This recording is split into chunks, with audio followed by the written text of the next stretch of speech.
प्रधानमंत्री जी, आपको इतना फायदा नजर आ रहा है इस बिल में, तो पद से इस्तीफा देकर 2 साल आप भी खेती करिए ना, आप ही लीजिए फायदा। सैनिक के बीच में पहुंच गए, तो मैं सैनिक ही बनना चाहता था, फौजी ही बनना चाहता था। अबे सारे काम तू ही कर लेगा तो हम क्या चाय पकौड़े और चौकीदारी करेंगे? भाजपा के गवारों को स्कूल भेजो, सारों को इन्हें पढ़ाने लिखाने की जरूरत है। सारे के सारे अनपढ़ हैं, पता नहीं कहाँ कहाँ से डिग्रियां लेके आते हैं। प्रधानमंत्री जी इतना पढ़ लिए हैं किसान बिल के ऊपर कि वो अपने आगे सुप्रीम कोर्ट को भी छोटा मान रहे हैं। आज भी हमारे देश में बहुत सारे पत्तल चाट पत्रकार हैं जो सरकार की दलाली में लीन है, इस बात में कोई दोहराई नहीं है। ठीक उसी तरीके से यह हाल कोर्ट का भी है। किसानों की अहमियत देश की सरकार की नज़र में आवारा पशुओं से भी बदतर है। कैसे यकीन करेंगे आप प्रधानमंत्री मोदी जी की बात पर? जिसकी मांग भरी उसकी मांग नहीं पूरी कर पाए वो, तो आपकी और हमारी मांग कहां से पूरी करेंगे?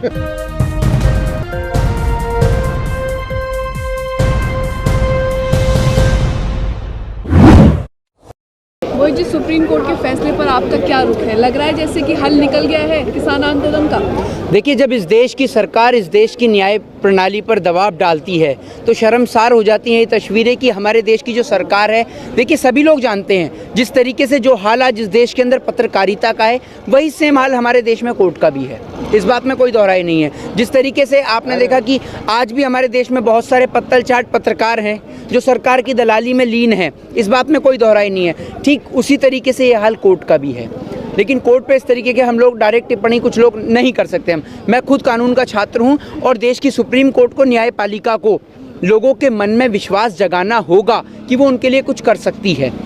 आपको एक बात एक उदाहरण के तौर पे समझाना चाहता हूं, उसी से देश को और तमाम लोगों को इस बात से स्पष्टीकरण हो जाएगा। एक बात मुझे बताइए, निर्भया के साथ में बलात्कार हुआ, उसके दोषियों को फांसी की सज़ा हुई, बहुत अच्छी बात है, इसके लिए मैं भी अप्रिशिएट करता हूं सुप्रीम कोर्ट का, न्यायपालिका का।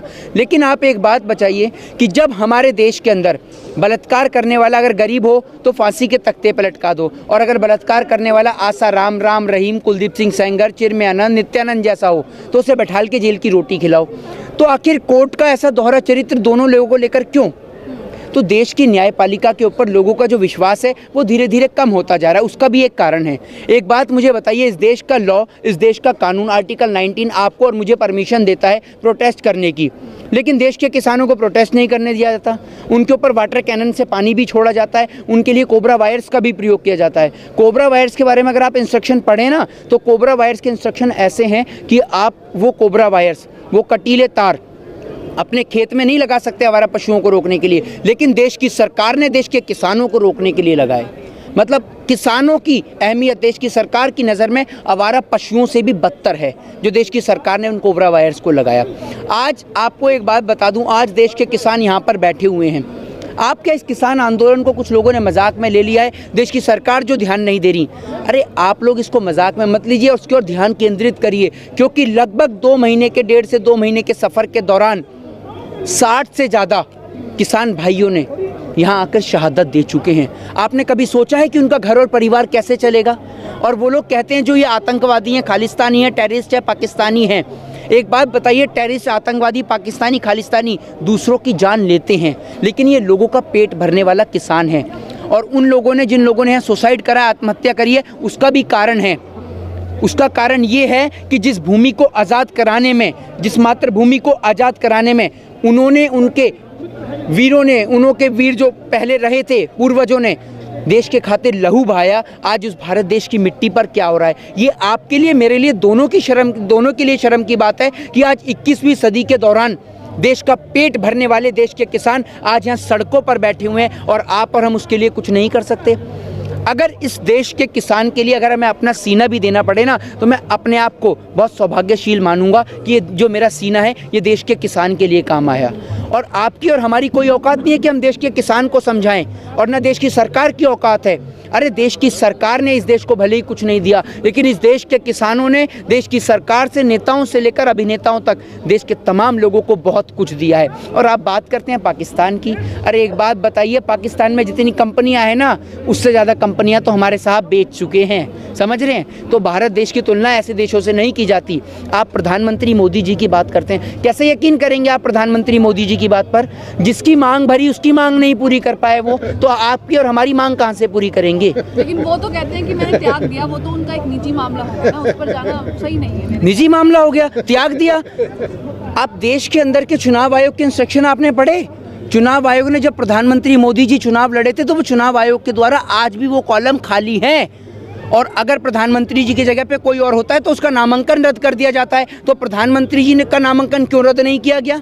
आप कह रहे हैं ये जब एक व्यक्ति प्रधानमंत्री बन जाता है तो उसका वो कोई पर्सनल मैटर नहीं रहता। प्रधानमंत्री जी ये तक बता देते हैं भाइयों बहनों मैं गरीब हूँ, मेरी जान को खतरा है, मुझे मार रहे हैं। प्रधानमंत्री जी ये नहीं बताते कि उन्होंने शादी भी कर रखी है। ये बताने में क्यों घबराते हैं? आज देश के किसान की प्रधानमंत्री जी बात नहीं करते। अंबानी और आत्मनिर्भर भारत बनाने के चक्कर में अंबानी और अडानी का भारत बना दिया और इनका बस नहीं चल रहा। जो आप देखते हैं ना डीपीएचपी, दिल्ली पुलिस, हरियाणा पुलिस, इनका बस नहीं चल रहा, इसको भी हटा के कर दें अंबानी पुलिस, अडानी पुलिस, और ये कर भी सकते हैं, इनके लिए कोई बड़ी बात नहीं है। आज देश के इतना बुरा हाल है, चाहे आप इकोनॉमी स्तर को ले लें, देश के किसान को ले लें। आज देश का किसान सड़क पे क्यों बैठा हुआ है? देश की सरकार को इस पर विचार विमर्श करना चाहिए। और प्रधानमंत्री जी पता नहीं कहाँ से पढ़कर आए हैं, उनकी डिग्री तो वाकई में ही ढूंढनी ज़रूरी है और उनका बैचमेट भी ढूंढना ज़रूरी है।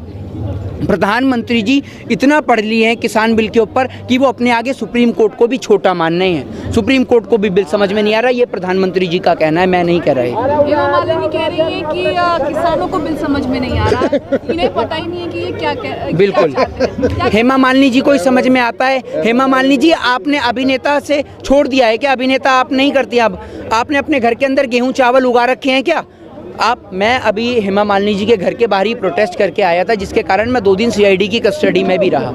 वो तमाम लोग जो अभिनेता से नेता बने, संसद भवन तक का सफ़र तय करा, आज देश के किसान को लेकर चुप और मौन क्यों हैं? आप इस बात का जवाब दीजिए। हेमा मालिनी जी आप गेहूं काटने के लिए पहुंच जाती हैं और आज तो इतने सारे किसानों ने गेहूं उगा रखे हैं, वो काटने के लिए क्यों नहीं पहुंचती हैं आप? आपको इतना ही गेहूं काटने का शौक है, और अगर प्रधानमंत्री जी आपको इतना फ़ायदा नज़र आ रहा है इस बिल में, तो पद से इस्तीफा देकर 2 साल आप भी खेती करिए ना, आप ही लीजिए फ़ायदा। किसान नहीं मांग रहा फ़ायदा, आप लीजिए फ़ायदा, अपने नेताओं को दिलाइए, सारे नेताओं का इस्तीफा एक साथ दिलाइए, सामूहिक इस्तीफा, और सारे नेताओं को खेती करने में लगा दीजिए। क्योंकि हम चाहते हैं कि बीजेपी अधिक से अधिक फ़ायदा ले और आप भी फ़ायदा ले, क्योंकि आपने देश को इतना फ़ायदा दिला दिया कि रेलवे का सपना भारतीय बुलेट ट्रेन का सपना दिखाते हुए रेलवे ही बिकवा दी। तो क्या पता चला आप लीजिए फ़ायदा, हमें फ़ायदा नहीं चाहिए आपसे किसी भी तरीके का फ़ायदा नहीं चाहिए। एक बात मुझे बताइए, ये प्रधानमंत्री जी ऐसे हैं कि अगर आप शताब्दी में चढ़ेंगे, राजधानी में चढ़ेंगे तो कोरोना नहीं होगा, लेकिन जहां आप लोकल ट्रेन में चढ़ गए वहां आपको कोरोना हो जाएगा। वाह प्रधानमंत्री जी, इतना दिमाग कहां से लाते हैं? बचपन से ही होशियार थे या अभी हुए हैं कुछ समय पहले? इतना तो बताइए ज़रा देश की जनता को। आप देश के प्रधानमंत्री जी के स्टेटमेंट्स को देखिए और देश के किसान से सवाल करने के बजाय अगर यही सवाल देश के प्रधानमंत्री जी से किया जाए ना कि आखिर कब तक बैठा रहेगा देश का किसान यहाँ पर, तो बेहतर रहेगा। अरे आप एक बात बताइए, ये देश का किसान जो यहाँ पर बैठा हुआ है, ये आपसे कोई भीख थोड़ी मांग रहा है कि आप हमें भीख दीजिए। ये सिर्फ अपनी मांगे, अपनी बातों को पूरी करवाने में यहाँ पर बैठा है कि आप ये जो काले कानून लेकर आए हैं आप इन्हें वापस ले लीजिए। और हेमा मालिनी जी, आपको इतना नहीं पता, कम से कम थोड़ा सा अगर आप पढ़ लिख लेती ना तो थोड़ा सा फ़ायदा रहता, कृषि बिल समझ में आता। आप पढ़ के देखिए, 1950 से लेकर 1960 के बीच में यही सेम कानून अमेरिका और यूरोप के कई देशों में लागू किया गया। तकरीबन 70 साल के दौरान आज हो चुके हैं, 70 साल से ज़्यादा। वहाँ के किसानों की हालत देखिए, बद से बदतर है। वहाँ के किसान सब्सिडी के ऊपर निर्भर हैं। तो जब अमेरिका और यूरोप जैसी डेवलप कंट्री में ये हाल है तो भारत देश का क्या हाल होगा? आपने सोचा है? 2006 के अंदर बिहार के अंदर APMC एक्ट के तहत मंडियों को बंद किया गया था। आज वहाँ के किसान आज तक अपनी फसल को बेचने के लिए पंजाब और दिल्ली के ऊपर निर्भर रहते हैं। आप देश के किसान को बंधुआ मजदूर बनाने में लगे हुए हैं, अंबानी और अडानी का गुलाम बनाने में लगे हुए हैं। मात्र चंद उद्योगपतियों को फ़ायदा पहुँचाने के चक्कर में पूरे देश के किसानों को आप बलि का बकरा बनाने में लगे हैं। प्रधानमंत्री जी, ये ठीक नहीं है। लेकिन ये तो कहते हैं मैं किसानों का बेटा हूँ, राजहित में काम कर रहा हूँ। ये सभी के बेटे हैं, ये सभी के बेटे हैं। ये जहाँ जाता है वो वहीं बन जाते हैं, समझ रहे हैं आप इनको अगर देखेंगे तो आप ये समझिए, अगर ये डॉक्टर के बीच में जाते हैं तो ये मैं नहीं कह रहा, प्रधानमंत्री जी कहते हैं, कहीं आप समझे कि मैंने बोल दिया। प्रधानमंत्री जी डॉक्टर के बीच में जाते तो आपने सुना होगा कि भाइयों बहनों मैं तो डॉक्टर ही बनना चाहता था, पर क्या करें, इनकी डिग्री बदल गई थोड़ी सी। सैनिक के बीच में पहुंच गए तो मैं सैनिक ही बनना चाहता था, फौजी ही बनना चाहता था। अबे सारे काम तू ही कर लेगा तो हम क्या चाय पकौड़े और चौकीदारी करेंगे? ये बताओ ना, सारे काम तो आप ही कर लेंगे तो आपको और किसी की जरूरत ही नहीं है। तो आप ये देखिए, कुछ भी कर लेते हैं। घाट घाट पे कपड़ा बदले, कोस कोस पे वाणी, हर प्रदेश में लंबी फेंके, बताओ कौन सा प्राणी। सभी को पता है वो कौन सा प्राणी है, मुझे नाम लेने की जरूरत नहीं है। समझ रहे हैं मोहित जी, इससे पहले सीए का प्रोटेस्ट हुआ था, 3-3.5 महीने चला, लेकिन ऐसी झंडे बस्ते पर डाल दिया। आज हम किसानों को देख रहे हैं सड़कों पर, लेकिन सरकार पीछे नहीं हटी है किसी कानून से। हाँ तो बिल्कुल, अभी आपने देखा सीए के जरिए आधी पब्लिक आई थी, अब किसान के जरिए आधी पब्लिक आ गई, अब तीसरा नंबर आप लोगों का है। ये भी लिख के ले लीजिए आप मुझसे। वो पता है किस लिए? क्योंकि अगर आप इस देश के अंदर अपने स्तर को इतना गिरा देंगे कि जितना बरेली के बाजार का झुमका नहीं गिरा था ना, उससे ज्यादा स्तर गिर चुका है देश की मीडिया का। आप एक बात बताइए, नेशनल चैनल पे आप 5-5 हजार रुपए में लोगों को बुलाते हैं, एक बिठालते हैं मौलाना, एक बिठालते हैं पंडित। मौलाना भी चाहिए ना दाढ़ी वाला एकदम, समझ रहे हैं? वो मौलाना पंडित को गाली देता है और पंडित मौलाना को गाली देता है, और घर में बैठी पब्लिक वो आपस में लड़ जाती है। और ये क्या कहते हैं, सूत्रों के हवाले से पता चला है। अबे भाई वो सूत्र हैं कहाँ? हमें भी तो बताइए। आपके सूत्र के कारण देश में बवाल हो जाता है, देश में दंगे फसाद हो जाते हैं, और आपके सूत्रों का पता नहीं चलता। और मीडिया में आपको बताऊं, सारे पत्रकारों को होड़ लगी पड़ी है। किसी को क्रिकेट कंट्रोल बोर्ड में मेंबर बनना है, तो किसी को राज्यसभा सांसद बनना है। और वो दिन दूर नहीं है कि जिस दिन आप ये माइक हाथ में पकड़ के कहेंगे, माँ की कसम खा रहा हूँ, इस बार सच्ची खबर दिखा रहा हूँ, लेकिन कोई आपकी बात पे यकीन नहीं करेगा। जैसे कहते हैं ना कि शेर आया, और जिस दिन शेर आता है उस दिन कोई नहीं आता। तो ये हाल अब आपका होने वाला है। तो इसीलिए अगर इस हाल को बेहाल होने से बचाना है, तो अभी भी जो देश का चौथा स्तंभ है ना, जिसे कहा जाता है, जो उसमें जंग लग गई है, तो उसे गिरने से बचा लीजिए। अपने ईमान को काबिल रखिए, और देश के किसान के, देश के युवा के पक्ष में, और अगर देश की सरकार कोई अच्छा काम करती है तो उसके भी पक्ष में दिखाइए। लेकिन जो सही है उसको सही बताइए, जो गलत है उसे गलत दिखाइए। कहती है हमने 7 साल बहुत विकास कराया, उठा के देखिए हमने शौचालय क्या कराया, किसान सम्मान निधि दी है, हम लोगों ने स्कूलों में आप एक भी गिना दीजिए क्या कराया, बनवाया, 370 हटवाई है। जो आप एक बात मुझे बताइए, आपने भारत देश में रहती हैं या आज ही बाहर से आई हैं इंटरव्यू के लिए? मैं भारत में ही रहती है ना। तो आप एक बात मुझे बताइए, सारे पत्रकार यूं क्यों कहते हैं कि राम मंदिर बीजेपी ने बनवाया? भाई कैसे बनवाया? सुनिए, मैं बताता हूँ, मैं कानून का छात्र हूँ। ये राम मंदिर सुप्रीम कोर्ट ने बनवाया है। अगर राम मंदिर प्रधानमंत्री जी बनाते तो 300 से ज़्यादा इनके पास सांसद हैं। जिस तरीके से 3 तलाक का मुद्दा पार्लियामेंट से क्लियर कराया ना, तो भगवान श्री राम को कोर्ट का दरवाज़ा क्यों खटखटाना पड़ा? समझते हैं क्यों नहीं करवाया इन्होंने पार्लियामेंट से क्लियर? पार्लियामेंट में अध्यादेश लेके आते और क्लियर कराते, ठीक है।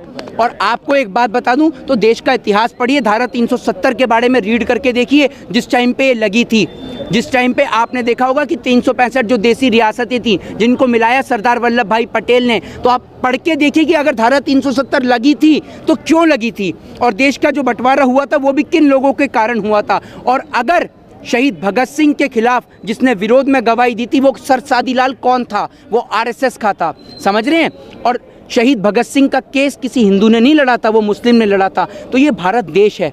जब एक परिवार के अंदर 4 भाई आपस में लड़ते हैं, वो घर तरक्की नहीं कर पाता, तो ये तो हमारा देश है। और जो लोग कहते हैं ना कि हम लोग क्यों बोलते हैं, वो हम इसलिए बोलते हैं कि अगर हमारी घर की छत से पानी टपकता है तो हम घर की छत भी तो सही कराते हैं। हमारे लिए पूरा भारतवर्ष हमारा घर है, और इस घर के अंदर अगर नफरत फैलाई जाएगी तो हम नफरत फैलाने वालों के खिलाफ सख्त से सख्त कार्रवाई करेंगे, और हम उनके खिलाफ बोलेंगे। और ये हक और अधिकार अगर करने पर हमको आतंकवादी ठहराया जाता है, टेररिस्ट ठहराया जाता है, या खालिस्तानी ठहराया जाता है, तो हमें कोई फर्क नहीं पड़ता। लेकिन मोहित जी, जब चुनाव आते हैं तब बीजेपी घर घर जाती है और कहती है कि हमने ये किया, घर घर जाती है। इनका तड़ीपार मंत्री पर्चे बांटता है घर घर जाकर।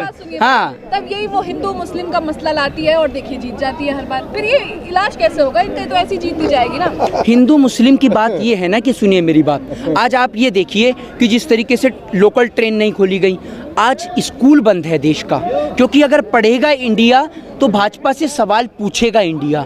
मैं तो सबसे पहले यूं कहना चाहता हूं, इन भाजपा के गवारों को स्कूल भेजो सारों को। इन्हें पढ़ाने लिखाने की जरूरत है, सारे के सारे अनपढ़ हैं, पता नहीं कहां कहां से डिग्रियां लेके आते हैं। एक वित्त मंत्री है, वो ऐसी वित्त मंत्री तराशी है, वो कहती है मैं लहसुन प्याज नहीं खाती। ऐसी वित्त मंत्री तराशने में मेरे ख्याल से मोदी जी ने चिराग लेकर गए होंगे, तभी ऐसी वित्त मंत्री मिली है। अब इस आंदोलन का बीच का रास्ता क्या है? ये लोग बैठे हुए हैं, सरकार बातचीत कर रही है, सुप्रीम कोर्ट अलग फैसला दे रही है, क्या करेंगे ये लोग? कब तक ठंड में बैठे रहेंगे? देखिए, बीच का रास्ता क्या, सभी को 100 बार समझा दिया गया है कि आप तीनों काले कानूनों को वापस ले लो। बीच का रास्ता तो कोई है ही नहीं। बीच का रास्ता एक है, एक रास्ता है जिसमें अगर प्रधानमंत्री जी जीतते हैं तो ठीक है, समझाते हैं। तो एक काम आप करिए, रामलीला मैदान में एक जनसंवाद करिए, एक और आपके दलाल मीडिया के पत्तल चाट पत्रकारों को बिठाइए और अपने तमाम पढ़े लिखे नेता मंत्रियों को बिठाइए जिनकी डिग्रियों का अता पता नहीं है, उन्हें बिठाइए, और एक और देश के किसानों को बिठाइए। आमने सामने जनसंवाद करिए, क्योंकि बंद कमरे में समझौते होते हैं, न्याय नहीं। और अगर आपको न्याय देना है देश के किसान को तो आइए रामलीला मैदान, वरना जो बॉर्डर आपके पीएमओ कार्यालय से नियर पड़ता हो वहाँ आइए और वहाँ आकर देश के किसान से बहस करिए। सीधी बात है। उनका तो कहना है कि ये बरगलाए गए हैं, असली किसान तो खेतों में। हाँ बिल्कुल हैं, खेतों में, खेतों से संसद तक पहुंच गए सारे इनके। अरे देखिए ना, सारे ही इनके खेतों में ही हैं। हेमा मालिनी वो भी खेत में है, अभी इस टाइम पे गेहूं काट रही हैं। साध्वी प्रज्ञा ठाकुर वो भी खेत में है, मोदी जी भी खेत में हैं, ठीक है, सारे ही इनों के सारे ही खेत में हैं। ये जो जितने भी किसान हैं ना वो सारे आरएसएस में हैं, बीजेपी में। कुछ किसान ऐसे हैं वो सुबह सुबह लाठी डंडे उठाकर निक्कर में निकलते हैं। कुछ किसान ऐसे हैं जो आपने देखा कि हिंदू और मुस्लिम के नाम पे बताते हैं, वो किसान नहीं, किसानों के बेस में ही बने हुए आरएसएस के लोग हैं, बीजेपी के लोग हैं। अगर वो इतने किसान हैं तो ये लोग क्या हैं, ये बताइए ना आप मुझे। ये खड़े हुए ये क्या हैं, किसान नहीं है ये हैं? ये क्या नजर आ रहे हैं आपको, ये तो मुझे बताइए। देश के प्रधानमंत्री जी, आप एक बात सुनिए, देश के प्रधानमंत्री जी जब विदेश में एक विमान दुर्घटना होती है उसको लेकर दुख अर्पित कर देते हैं। बिल्कुल करिए आप, मानवता के नाते संवेदनशीलता होती है। आपने दुख अर्पण करा, 60 से ज़्यादा किसान शहीद हो गए, आपके मुंह से एक शब्द नहीं निकला। चलिए आप इनको किसान नहीं मानते लेकिन भारत देश का नागरिक तो मानते हैं। भारत देश का नागरिक होने के नाते ही कम से कम दुख और संवेदना अर्पित कर देते, आप तब भी नहीं बोले। तो आपको और हमें जागना होगा और देश के किसान को समर्थन देना होगा। जय हिंद, जय भारत। सभी अहम खबरों के लिए न्यूज़ MX को सब्सक्राइब करें, साथ ही बेल आइकॉन को जरूर दबाएं। लाइक, शेयर, कमेंट करना ना भूलें।